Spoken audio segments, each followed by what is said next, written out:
Good evening, welcome to Telangana express. నేను మీ ప్రత్యూష. బులెటిన్ల ముందుగా headlines. ఢిల్లీకి చక్కర్లు, బీఆర్ఎస్ ఎమ్మెల్యేల చుట్టూ ప్రదక్షిణలేనా? గోపన్పల్లి ఫ్లైఓవర్ ఎప్పుడు ప్రారంభిస్తారని ప్రశ్నించిన కేటీఆర్. తెలంగాణ అస్తిత్వం పోతుంటే ప్రజలు సహించరు, బీఆర్ఎస్ పార్టీని జనమే కాపాడుకుంటారన్న శ్రీనివాస్ గౌడ్. కాంగ్రెస్ నేతలకు కమిషన్లపై ఉన్న ప్రేమ పాలనపై లేదు, బీఆర్ఎస్ కార్యకర్తలను వేధిస్తే సహించేది లేదన్న పెద్ది. మేనిఫెస్టోలో చెప్పినట్టు ఒక్క నోటిఫికేషన్ అయినా ఇచ్చారా? ఇచ్చినట్టు నిరూపిస్తే ముక్కు నేలకు రాస్తానన్న ఎర్రోల. స్కాలర్షిప్లు రియంబర్స్మెంట్ కోసం ఆందోళనలు, జిల్లా కలెక్టరేట్ల వద్ద విద్యార్థుల ధర్నాలు. ఎమర్జెన్సీకి నిరసనగా కేంద్రం కీలక నిర్ణయం, జూన్ 25న రాజ్యాంగ హత్య దినం.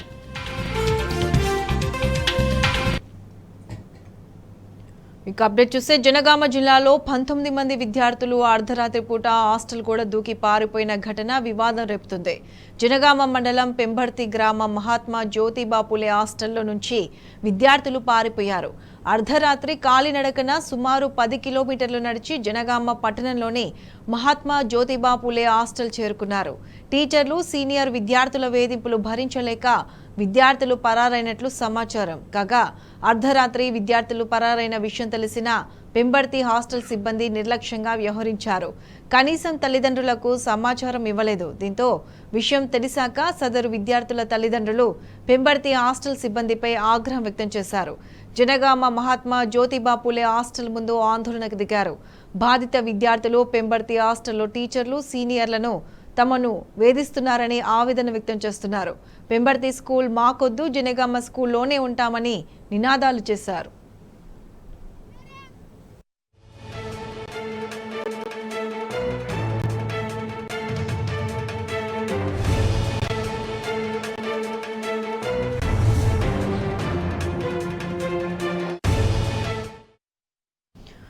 జనగామ జిల్లాలో 19 మంది విద్యార్థులు అర్ధరాత్రి పూట హాస్టల్ గోడ దూకి పారిపోయారు. సో దీనికి సంబంధించి పూర్తి అప్డేట్స్ మా ప్రతినిధి రవికాంత్ అందిస్తారు. రవికాంత్, చెప్పండి, విద్యార్థుల ఆచూకీ ఏమైనా తెలిసిందా? మమత, విద్యార్థులు అయితే ప్రస్తుతం జనగామ జిల్లా కేంద్రంలోనే ఉన్న నేపథ్యము మనం ప్రస్ఫుటంగా గమనించాల్సిన విషయం. ఇటీవలి కాలంలో గతంలో బీఆర్ఎస్ ప్రభుత్వం అధికారంలో ఉన్నప్పుడు సంక్షేమ గురుకులాలు, తెలంగాణ సంక్షేమ గురుకులాలు దేశంలోనే ఆదర్శవంతంగా నిలిచిన నేపథ్యాన్ని చూసాం. ఆ గురుకులాల్లో విద్య ఎట్లా అందుతుందనేది దేశం మొత్తం గమనించిన సందర్భం కూడా దేశవ్యాప్తంగా ఉన్న ఇతర రాష్ట్రాలకు సంబంధించినటువంటి ప్రతినిధి బృందాలు ఇక్కడికి వచ్చి ఈ విద్యకు సంబంధించినటువంటి పరిశీలన చేసి వెళ్లిన నేపథ్యాన్ని అయితే మనం చూసాము. ఇటీవలి కాలంలో ఆ సంక్షేమ గత ప్రభుత్వంలో సంక్షేమ గురుకులాలకు కార్యదర్శిగా పనిచేసినటువంటి ఆర్ఎస్ ప్రవీణ్ కుమార్ ఇటీవల ఒక ట్వీట్ చేశారు. ఆ ట్వీట్ ఏంటంటే, దేవుడా ఎక్కడి నుండి ఎక్కడికి దిగజారిపోయాయి మా సంక్షేమ గురుకులాలు సాంఘీయుల పరిపాలనలో అనే ఒక ట్వీట్ ఇవాళకి కూడా, అంటే మొన్న సూర్యాపేటకు సంబంధించినటువంటి జిల్లాలో ఒక గురుకుల పాఠశాలకు సంబంధించి అక్కడ బీర్లు కలకలం రేపిన నేపథ్యం, ఇవాళ జనగామ జిల్లాకు సంబంధించి విద్యార్థులు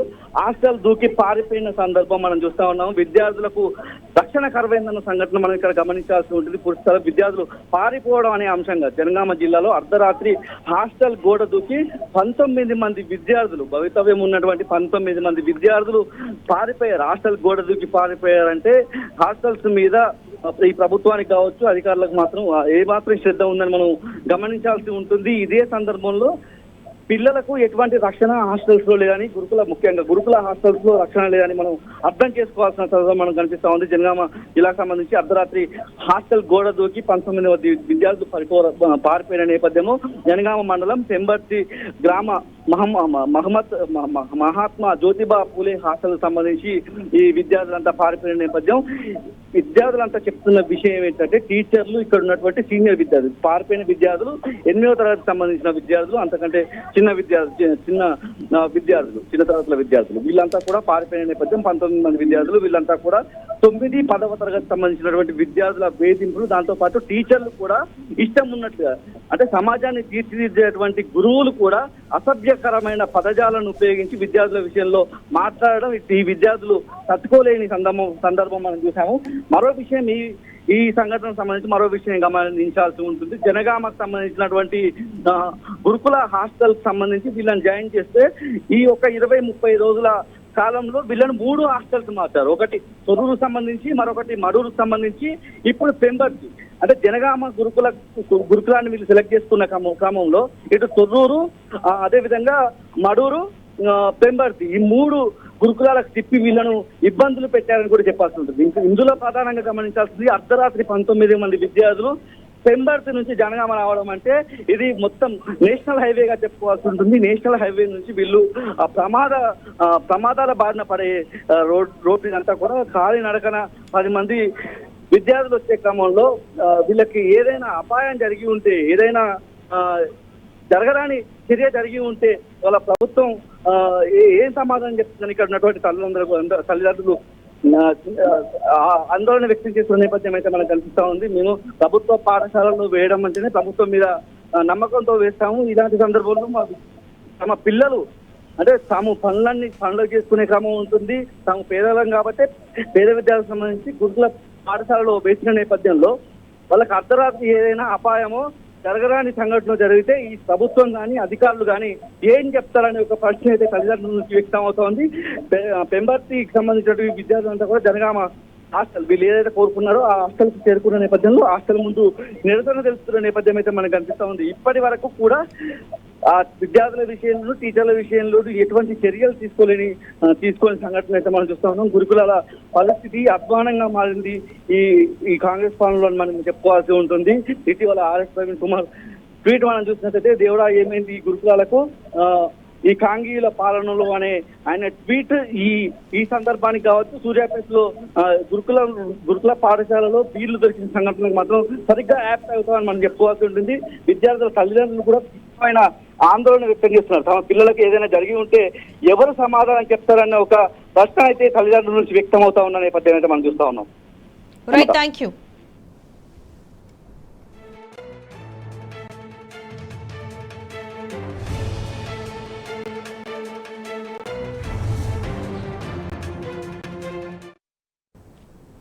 హైదరాబాద్ ఐటీ బ్రాండ్ ని బీఆర్ఎస్ ఆకాశానికి తీసుకెళ్తే కాంగ్రెస్ పాతాళానికి పడిపోయేలా చేస్తుంది. కొత్త ప్రాజెక్టులకు పునాదులు వేయాల్సింది పోయి ప్రారంభించాల్సిన పనులపై కూడా కాంగ్రెస్ నిర్లక్ష్యం వహిస్తున్న తీరుపై జనం మండిపడుతున్నారు. గోపన్పల్లి ఫ్లైఓవర్ నిర్మాణం పూర్తయినా ఇప్పటికీ ప్రారంభించకపోవడంపై సర్వత్రా విమర్శలు వెలువెత్తుతున్నాయి. సర్కార్ నిర్లక్ష్యంపై ఆగ్రహం వ్యక్తం చేస్తూ BRS working president KTR tweet చేశారు. గోపన్పల్లి ఫ్లైఓవర్ను ప్రారంభించకపోవడంపై తీవ్రంగా మండిపడ్డారు.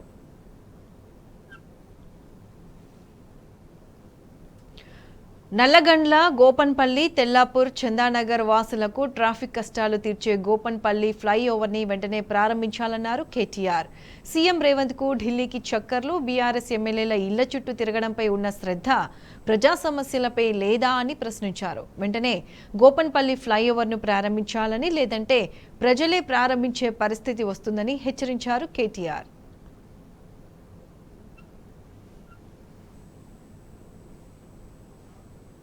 రాష్ట్రంలో పోలీసుల వేధింపులు రెట్టింపయ్యాయని బీఆర్ఎస్ సీనియర్ నేత పెద్ది సుదర్శన్ రెడ్డి విమర్శించారు.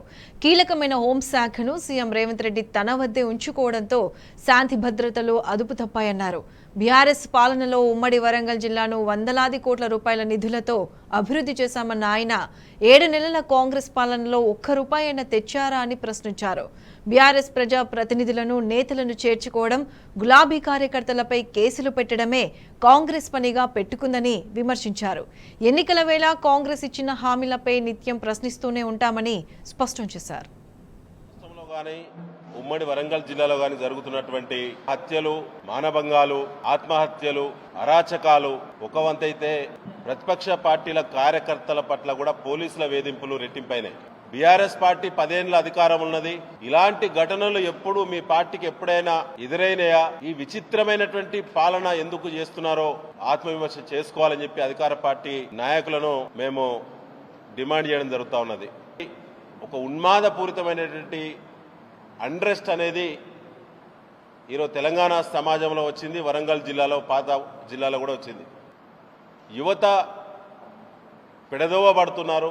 పోలీసు ఉన్నతాధికారులు స్పందించాల్సినంత స్థాయిలో స్పందన లేదు. తీవ్రమైన ఘటనలు జరిగినప్పుడు కూడా తీసుకోవాల్సినటువంటి పోలీస్ చర్యలు ఆ స్థాయిలో ఉండటం లేదు. దీనివల్ల నేరపూరిత ఆలోచనలు పెరిగే ప్రమాదం ఉన్నది. ఇది సమాజానికి మంచిది కాదు. ఇలా హోంమంత్రి లేకపోవడం దురదృష్టకరం తెలంగాణ రాష్ట్రానికి. ఇంత పెద్ద law and order issue maintain చేయాల్సినటువంటి ప్రత్యేకమైన మంత్రి గారు ఉండాలి. అది సీఎం గారి దగ్గర, రేవంత్ రెడ్డి గారి దగ్గర శాఖ ఉన్నది. ఇలా రేవంత్ రెడ్డి గారు బాధ్యత వహించాల్సిన అవసరం ఉన్నది. ఎందుకంటే సాధారణ మహిళలకు రక్షణ లేదు, సాదాసీదా కుటుంబాలకి రక్షణ లేదు, సామాన్యమైనటువంటి ప్రశాంత జీవనానికి ఇలా భంగం కలుగుతున్నది తెలంగాణ ప్రాంతంలో అని చెప్పి మేము ప్రభుత్వ దృష్టికి తీసుకురావడం జరుగుతూ ఉన్నది. అసలు ఈ జిల్లాలో ఇద్దరు మంత్రులు, కొండా సురేఖ గారు, సీతక్క గారు, ఇద్దరు మంత్రులు ఉన్నారు. ఈ జిల్లాలో వారికి 10 నుంచి 11 శాసనసభ్యులు కూడా ఇటీవల తయారయ్యారు. ఆ 10 మంది శాసనసభ్యులు వాళ్ళ ప్రవర్తన ఒక తీరు ఉంటే, ఈ 11వ నంబర్ అయినటువంటి కడియం శ్రీహరి గారి ప్రవర్తన మరోలా ఉన్నది. ఇవాళ అధికార పార్టీ శాసనసభ్యులుగా చెలామనేటువంటి వారు ఎవరైతే ఉన్నారో, మీ నియోజకవర్గాల ప్రజల యొక్క సమస్యల పట్ల మీకు చిత్తశుద్ధి ఉందా? ఈ జిల్లా అభివృద్ధికి సంబంధించి ఒక విజన్ అంటూ లేదు. ఉమ్మడి వరంగల్ జిల్లాకు అసలు తెలంగాణ ప్రభుత్వ పాలన వరంగల్ ఉమ్మడి జిల్లాలో ఉందా లేదా అనే పరిస్థితి వల్ల చర్చ జరుగుతూ ఉన్నది. బీఆర్ఎస్ ప్రభుత్వం ఉన్నప్పుడు, మేమందరం శాసనసభ్యులు ఉన్నప్పుడు, కేసీఆర్ గారి ప్రభుత్వంలో ఉమ్మడి వరంగల్ జిల్లాలోని 12 అసెంబ్లీ నియోజకవర్గాలకు 1600 కోట్ల రూపాయల సీసీ రోడ్లు కానీ, బీటీ రోడ్లు కానీ, బ్రిడ్జిలు కానీ, చెక్ డ్యాంలు కానీ, హాస్పిటల్ నిర్మాణానికి డబ్బులు కానీ, పల్లె దవాఖానాలు కానీ, గ్రామ పంచాయతీ బిల్డింగులు కానీ, మహిళా బిల్డింగులు కానీ, మసీదులకు, చర్చిలకు పునర్నిర్మాణం స్ట్రెంథనింగ్ కోసం స్పెషల్ డెవలప్మెంట్ నిధులు కానీ, ఈ రకంగా 1600 పైచిలుకు కోట్ల రూపాయల నిధులు కేసీఆర్ గారి ప్రభుత్వం ఉన్నప్పుడు మంజూరు తీసుకొచ్చినాము. టెండర్లైన పనులు ఎక్కడ? పనులు ప్రారంభమైన పనులను ఆపుతున్నారు అధికార పార్టీ శాసనసభ్యులు, మంత్రులు. టెండర్లు కాని పనులను మొత్తమే అబెన్స్లో పెడతా ఉన్నారు. ఎస్డిఎఫ్ కింద ఉమ్మడి వరంగల్ జిల్లాకు దాదాపు 250 కోట్ల నిధులు వచ్చినాయి. వరంగల్ నగరానికి టఫెడ్కో కింద 200 కోట్ల రూపాయల నిధులు వచ్చినాయి. ఎక్కడ కూడా పనుల పురోగతి లేదు. అయ్యా ఎన్ని రూపాయలు తీసుకొచ్చిన? 7 నెలలు కంప్లీట్ అయిపోయింది. 7 నెలల 10 రోజులైంది. పైసా వచ్చిందా ఉమ్మడి వరంగల్ జిల్లాకు? కేవలం మా పార్టీ కార్యకర్తలపైన వేధింపులు, మా పార్టీ నాయకుల చేరికలపైన ప్రత్యేకమైన దృష్టి, మా శాసనసభ్యులో లేదా మా ఎమ్మెల్సీలో చేరాలనేటువంటి ప్రత్యేకమైన ఆకర్షణ పథకాలు. ఇదేనా ప్రజాపాలన? ఇందిరమ్మ రాజ్యం అంటే ఇదేనా? ఈ చెప్పు చేతుల్లో ఉండేటువంటి అసమర్థ అధికారులకు మీరు పోస్టింగ్లు ఇచ్చారు. ఉమ్మడి వరంగల్ జిల్లాలో ఇటు కమిషనరేట్ పరిధి కానీ, ఎస్పీల పరిధి కానీ 2-3 సార్లు డిఓలు మారుతాయా? ఎస్ఐలు, సిఐలు, డిఎస్పీలు 2-3 సార్లు మార్చచ్చా? విద్యార్థులు, నిరుద్యోగుల పట్ల రేవంత్ రెడ్డి సహనం కోల్పోయి మాట్లాడుతున్నారని ఫైర్ అయ్యారు బీఆర్ఎస్ నేత ఎర్రోల శ్రీనివాస్. గ్రూప్ 1, 2, 3లలో మీరు చెప్పినట్టు పోస్టులు పెంచి ఇవ్వాలని అడుగుతుంటే విద్యార్థులను బూతులు తిడుతున్నారని అన్నారు. మేనిఫెస్టోలో చెప్పినట్టు మీరు అనుకున్న సమయానికి ఒక్క నోటిఫికేషన్ ఇచ్చినా నేను ముక్కు నేలకు రాస్తా అని కాంగ్రెస్కి ఎర్రోల శ్రీనివాస్ సవాల్ విసిరారు. ప్రభుత్వంలో ఉన్నటువంటి పెద్దలు, ముఖ్యమంత్రి, మంత్రులు సహనం కోల్పోయి అసహనంతో మాట్లాడుతూ ఉన్నారు. నోటికొచ్చినట్టుగా వల్గర్ భాష, విద్యార్థులను, నిరుద్యోగులను అవమానించే విధంగా మాట్లాడడం మేము తీవ్రంగా ఖండిస్తూ ఉన్నాం. ఉద్యోగాలు భర్తీ చేయండి అని నిరుద్యోగులు అడుగుతుండ్రు. ఇలా పెద్ద కన్ఫ్యూజన్ పడాల్సినటువంటి అవసరం లేదు. కాంగ్రెస్ వాళ్ళు మీరు చెప్పినే అశోక్ నగర్ కోచింగ్ సెంటర్లకు వెళ్ళి రాహుల్ గాంధీ సమక్షంలో రేవంత్ రెడ్డి గారు చిక్కడిపల్లి లైబ్రరీకి సెంటర్కి వెళ్ళి అక్కడ చెప్పినటువంటి మాటలే నిరుద్యోగులు ఇలా మిమ్మల్ని ప్రశ్నిస్తుండ్రు. ప్రశ్నించే వాళ్ళను అవమానపరుస్తూ, ప్రశ్నించిన వారికి సమాధానం చెప్పకుండా దొంగల్లాగా పారిపోతూ ఒక్క మంత్రి ఈరోజు అధికారంలోకి వచ్చి 7 నెలలు దాటింది. 7 నెలల్లో ఒక్క మంత్రి అపాయింట్మెంట్ ఇవ్వలే, వాళ్లకు ఒక ప్రజాప్రతినిధి కలవలే, ముఖ్యమంత్రి అసలే దొరుకుతలేడు. మేము అధికారంలో ఉన్నప్పుడు 115 నోటిఫికేషన్లు ఇచ్చి 1,62,000 ఉద్యోగాలు భర్తీ చేసినాం. ఉద్యోగాలలో ఉన్నారు, దమ్ముంటే చిత్తశుద్ధి ఉంటే చెక్ చేసుకోండి. కాంగ్రెస్ పార్టీ మేనిఫెస్టో ఇది. ఈ కాంగ్రెస్ పార్టీ మేనిఫెస్టోలో 2 లక్షల ఉద్యోగాలు సంవత్సరం లోపే ఇస్తామని చెప్పిండు. ఇంకేం చెప్పిండంటే ఏ ఉద్యోగాలు గ్రూప్ 1, గ్రూప్ 2, గ్రూప్ 3 ఏ ఉద్యోగాలు డేట్లతో సహా అనౌన్స్ చేసిండ్రు వీళ్ళు. ఇలా 7 నెలలు 8 నెలలు అయింది, ఒక్క నోటిఫికేషన్ రాలే. కాంగ్రెస్ మేనిఫెస్టోలో చదువుకోవచ్చు, ₹1 కట్టద్దు 2 లక్షల ఉద్యోగాలు ఇస్తామని చెప్పిండ్రు. ఇంకోటి ఏం చెప్పిండ్రు, గ్రూప్ 1 నియామకాలు ఏ డేట్లో ఇస్తానన్నారంటే 1వ తారీఖు ఫిబ్రవరి 2024 తారీఖు రోజు గ్రూప్ 1 పోస్టులు ఇస్తామని చెప్పిండ్రు. గ్రూప్ 2 పోస్టులు వచ్చేసి ఫేజ్ 1ల 1వ తారీఖు 4వ నెలల గ్రూప్ 2 నియామకాలు జరిగిపోతాయని చెప్పిండ్రు. గ్రూప్ 3 నియామకాలు ఫేజ్ 1లో 1వ తారీఖు 6వ నెలల 2024 తారీఖుల గ్రూప్ 3 నియామకాలు జరిగిపోతాయని చెప్పిండ్రు. గ్రూప్ 4 నియామకాలు ఫేజ్ 1 1వ తారీఖు 6వ నెల 2024 గ్రూప్ 4 నియామకాలు జరుగుతాయని చెప్పిండ్రు. దీంట్లో కాంగ్రెస్ పార్టీ ప్రభుత్వానికి నేను సవాల్ చేస్తా ఉన్నా, నేను చెప్పిన మీరు పెట్టిన ఈ మేనిఫెస్టోలో ఒక్క నోటిఫికేషన్ ఇచ్చినట్టుంటే నేను ముక్కు నాలుగు రాస్తా. ఈ అంటున్నటువంటి సన్యాసులు దద్దమ్మలు ముక్కు నాలుగు రాస్తారా అని నేను డిమాండ్ చేస్తా ఉన్నా నిరుద్యోగుల పక్షాన. ₹1 కూడా ఫీజు కట్టద్దు అని చెప్పిండ్రు.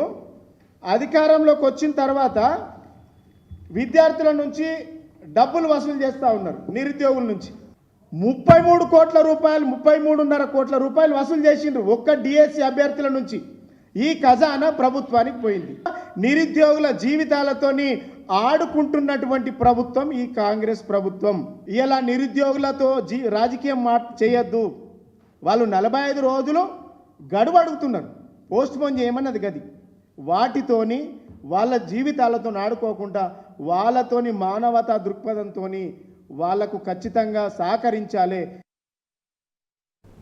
గత 6 నెలలుగా స్తబ్దుగా ఉన్న రియల్ ఎస్టేట్ రంగం త్వరలోనే పుంజుకుంటుందని క్రెడాయి హైదరాబాద్ అధ్యక్షులు రాజశేఖర్ రెడ్డి తెలిపారు. హైదరాబాద్ నివాసయోగ్యమైన నగరమన్న ఆయన కొనుగోలుదారుల కోసం ఆగస్టులో 3 ప్రాపర్టీ షోలు నిర్వహిస్తున్నామని చెప్పారు. తొలుత హైటెక్స్ ఎగ్జిబిషన్ సెంటర్లో ఆగస్టు 2వ తేదీ నుంచి 4 వరకు, కొంపల్లిలోని శ్రీ కన్వెన్షన్లో ఆగస్టు 9 నుంచి 11 తేదీ వరకు, నాగోల్ మెట్రో స్టేషన్ వద్ద ఆగస్టు 23 నుంచి 25వ తేదీ వరకు ప్రాపర్టీ షోలు ఉంటాయన్నారు.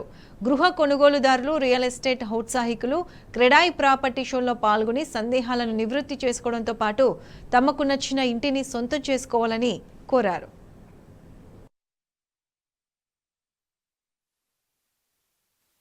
Very effective and they are being served notices. We all have about It gives a clear clarity. Land values పెంచుతా అనుకున్నప్పుడు credit team immediately reach the concerned ministers కూడా మన ప్రాపర్టీ షోస్ అవుతున్నప్పుడు మధ్యలో అందరు కలిసినప్పుడు ఏం చెప్పున్నామంటే ల్యాండ్ వాల్యూస్ కానీ పెంచడం లోపల సమ్ కరెక్షన్ ఈజ్ నీడెడ్, ఒప్పుకుంటాం. కానీ we have to see about the right time.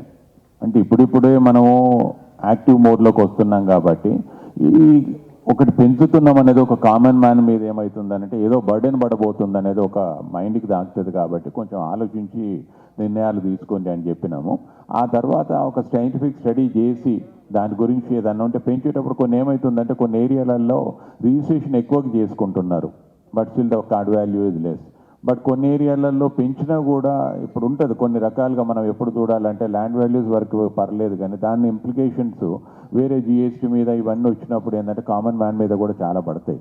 తర్వాత మనము అదన్నీ కూడా మళ్ళీ ఎవరికి ట్రాన్స్ఫర్ అవుతుంది. మనం ఈవెన్ కొన్ని మా బిల్డింగ్ సెగ్మెంట్కి కూడా వచ్చినా కూడా కమర్షియల్ రిటైల్లో వచ్చినప్పుడు లాస్ట్ టైం గ్రౌండ్ ఫ్లోర్ 6,600 ఉంటే పై ఫ్లోర్ కూడా 6,600 చేసిండ్రు.